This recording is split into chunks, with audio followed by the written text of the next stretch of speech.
we got some cute little gals. Huh. Hi. We just got 4 today. Yep, in a little bit. But we did come for those khaki Campbell ducks, so I'll update you at home. All right, here's the setup. It's just a pop-up brooder with a zippered lid. And then right here, hold on guys. We have some organic starter feed, non-medicated, and then we have a little bit of electrolytes in their water. And then after day 3, I just start putting a splash of apple cider vinegar in there just for, I don't know, just to get them started off on the right track. And then you could do a heat lamp, but it's just more energy efficient to do a brooder like this. And I will link everything. Some of this was gifted, but I will link everything in my Amazon store, and then you can go from there, or you can shop their website. So I will put all the information in the description box and then kind of talk about it here. This is going to be a heat plate, so it mimics, you know, the underneath of their mama hen, and they'll go under there. So we got 4. We have 2 olive eggers and then 2 sapphire eggers. So sapphires lay those grays, and then olive eggers, you never know what you're going to get. So I'm going to show you here. And then I just did the pine fine shavings, and then in about 2 weeks or so, maybe 3, I move up to the hemp bedding, which is not smelly at all, and it's much easier to clean, and it stays dry, which is important, especially with this over here. I don't raise my water and food just because they're so tiny right now. You can put like a grate over it, or use like a painter's roller, I don't even know, tray, and then there's a grate that you can put on it just so it catches water. But we don't have ducks in here right now, so honestly chickens can be messy, but ducks are pretty ridiculous when it comes to their water. So this is how we're doing it right now, and yeah, I'll show you how I introduce each one. So Li's doing a good job holding on to them. They were actually going under each other's buns. Yeah, they're funny. So this guy was going like, sticking his head under the buns. Yeah, these are all female. So these are the olives, and then these are the sapphires. So I'm just gonna grab a little sapphire here. Come here, mister. Can I grab and one? Hold on to them. Can I grab one? Yep, 1 second. Not right now. Hi. And I have a name picked out for one of them, and then kids can name the rest. But you introduce them to the food. I know, we're gonna get you a friend. Here's your food. And then you do a little beak tap in the water. Here's your water. And then here's your warmth. Okay, I'll get your friends. And then, yeah, you just put them in there, and I'm gonna grab his friends. Okay, they're all coming out to explore here. Those olive egger colors are so pretty, but I think, yeah, the sapphire gems are cute too. Here, come out of the water here. I'm gonna get them some more crumbles because they're a little confused about that, but oh. I can't stop watching them. I already cried. If you've been here for a while, every time we get new baby something, whether that's human or animal, I'm always crying. I don't know why. I just have this like overwhelm of emotions, and they're just so cute. I can't stand it. And then I did forget to mention the water and the feed thing, like traw, whatever you want to call it. That's from Tractor Supply, but I just use mason jars, and a lot of people are saying, or will say like, it's still, the bottom is still plastic. Yes, absolutely it is, but I just like mason jars because I can clean it out, and they fit mainly everything, and they're heavier, so they can't really knock them over. So I feel like that's important. And then for the water, I only put a little bit in because sometimes they're just not understanding of what it is, and I don't want them to end up getting stuck in there, which, believe it or not, I know how shallow that looks. That happens. So I've named one, the gray one in the back here is Pearl. And then I think I told you guys that, but yeah, that's how I'm gonna see it. But Pearl has a little bit of yellow on her wing there, so I can tell on her left wing. So she's coming around the side here. But I'm so excited. I love watching them. I have seeds to start, but I can't. And the kids are outside. I want to go play in the woods, but I'm gonna go out in a second. My husband and his sister are there, so I'll be out in a little bit. Alrighty, we are outside now, and we have a few vessels to do some seeds in, and I'm also gonna up pot a few of my other seeds. So in this bucket I just have seed starter, and then when I up pot I do seed starter and a little bit of organic soil and then go from there. But we're gonna try what we did last year and put some of the seed starts in these eggs here, and then which will be great when we plant them, and then you just like kind of crinkle them up a little bit into the soil, and it just gives it some added nutrients from the eggshells, if you didn't know. So that's another thing that you can do. I've seen people save these and make beeswax candles out of them for emergency purposes. So you just put them in there. I don't know how long they burn for. I think it depends on a variety of factors, but that'd be a fun thing. Or if you have chickens, you can save the shells and heat them to get all the bacteria off, and then you make them into a powder and feed it back to them. So a lot of things you can do. This is my season. This is my year of saving just about everything. So while it may be a bit cluttered for a little bit there, I think it will be beneficial for us. So again, I wanted to try the Ziploc gallon bag method of doing florals, but right now this is what we're doing, and this isn't wet, it's just dry mix. So I'm just going to put some water in here. Our hose attachment isn't working, so it's just easier for me to do it this way.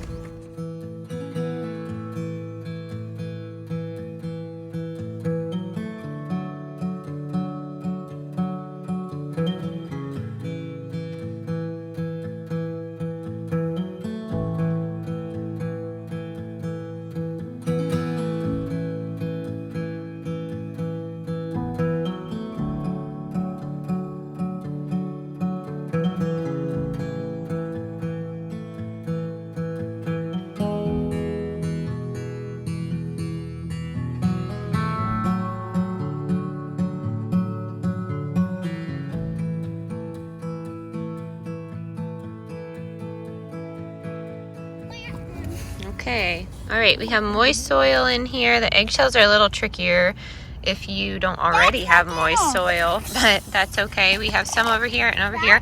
I'm just gonna compact them more just so some of these greenhouses with no like top to them, so they'll be able to sprout a little higher, and then we can open them up. But we're gonna go for florals and herbs in some of these, and maybe a few bell peppers, and then I'm gonna up pot, so I have to get the other bag of soil. Woo! Good shot, girl. Good job. Okay, all the seedlings got in here. This is our sunflower, just starting it up. There's 24 sets in here, but we'll do many more. We have lavender, and then zinnias, and then I just did some forget-me-nots. I was curious to see what they would do inside. Normally I would literally just throw them on a bed and then see what happens. That's typically what I'm doing with those flowers, but I set them aside here. Coleus I'll probably do the same with. I have a like a pollinator mixture from a honeybee farm in PA. I have chamomile. I always just throw that. It's just so much easier because it grows well. Hollyhock I'll see in 365 days, so I will probably get that going in May just so they can start blooming, maybe even June. And then, yeah, like I said, the impatiens right here. And then over here I have the up pots for some of our other seedlings. So there are cucumbers in here, and then over here we have a few florals. That's about it. So I'm just gonna get that going. All right, we're gonna plant our potatoes in some grow bags. So they're the Kennebecs, and then we have those purple potatoes. Wilder is just filling up. Those are already grown. They're there. They're seed potatoes. So Wilder's filling up these the grow bags that we like. These have a little window in them. If you're new here, I like to grow potatoes and onions in bags because it's just a little more simpler. Actually, last year I did onions in a row because they got a little bigger. So, yay. Do you see the little peek hole? Yeah, right here. Yeah, cool beans. So we're going to put these in. We'll do 2 and 2. And then probably more eventually because we eat a lot of potatoes and we're trying to grow for the year.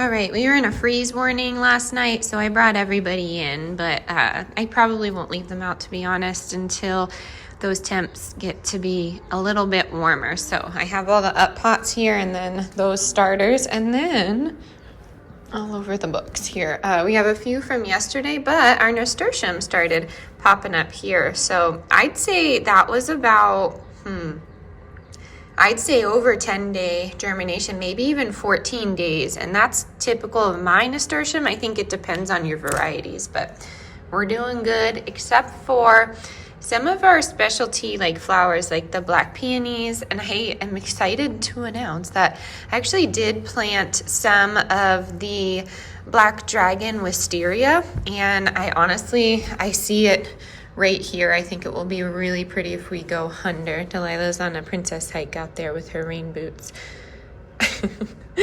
But yeah, we're done with school for the day. Got some cooking done, meal prep, and I'd like to get to a thrift store or maybe Home Goods to just get some kitchen stuff. I mean, I can work with what I have here, but I would really like some of my kitchen utensils that I donated in Colorado. But yes, just decided to check on in with you. Stop. Frog and Toad, 8-1.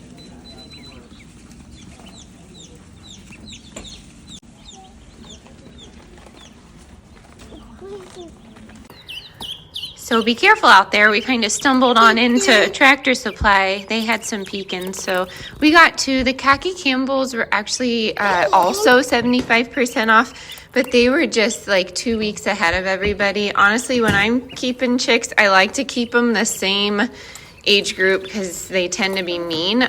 They are separated right now because ducks actually need a different feed. They need more niacin in their feed, and that helps with leg issues, hip issues, and just overall nutrients down the road. But they both can have electrolytes and probiotics. And ducks, they don't need as much heat, but they still need heat. So I'm going to put them back in with the chicks. They get along well. When I'm feeding them, like to keep them separate. And as you can see, ducks are super messy with their water. So I'm going to eventually, probably next video, show you the new watering system. But right now, this is just what they're doing because they're home right now. And then, and yeah, these are pecans, if I didn't say that. And then we did get 4 more chicks. We got 2 barred rock, and then we got a golden comet, and then what else did we get? I forgot. Mom, you're eating the food. Oh, good. But they're all in there, the 2 golden ones, and then we have 2 barred rocks. So those are the dark black ones in there. But they're getting along just well. They're just a day apart. So one was hatched on one day, and the smaller ones were hatched on the second. So I'm excited. I'm going to get these ducks a better setup here, a heat source. Then we'll go from there. But that's, I don't know, my little tip. I like to keep them separate. You can't feed baby chicks loaded up niacin. It's unless you do an all flock feed. I've never done that. I don't know. I'm sure more experienced people could tell you, but I like to keep them separate. Everyone's doing good and they're learning how to scratch there. Good job. Good teaching. I love it. Oh, so cute. But yes, we don't have names for these 2, but the 4 original ones that we got were going with Pearl, Lucky, Belle, and Lola, and the kids picked those out. I was excited. Our last round of chicks, the kids were just too young to pick out the names. So yeah, we'll come up with some names here for these messy 2. Yeah, and then we'll go from there. Murky, maybe. We'll think on it, okay? All right. What do you think? Say hi. Throw it so far. I'll be here to see if I can hear it, okay?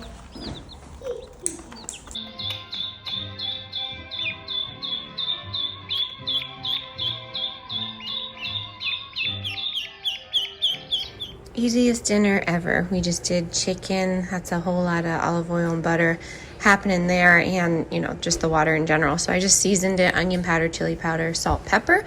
Then I did some fresh mozzarella on top of that. We're gonna serve it with some homemade marinara, like it says on the jar, and then some spaghetti. So it's kind of like a grilled chicken parm. We're not really breaded chicken fans, so yeah, that's what we're having. I'll show you the finished plate. I just put some of the grass-fed butter in here, and you could totally make this high protein for the kids if you wanted by putting like cottage cheese in with the mozzarella, but this is going to be super yummy. Okay, here are the kids' plates. It would be super tasty with some fresh parm on there, but we don't have any. We don't have any fresh basil, so here is the final plate. Super easy and protein rich, and like I've been saying, if you pair a high protein, wow, with a good fiber, then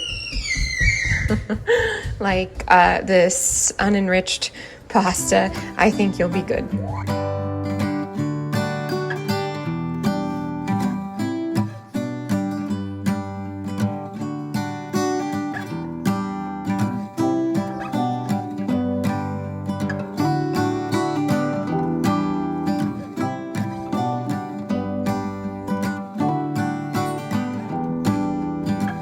Goes round and round in circles, but I'm still on the ground.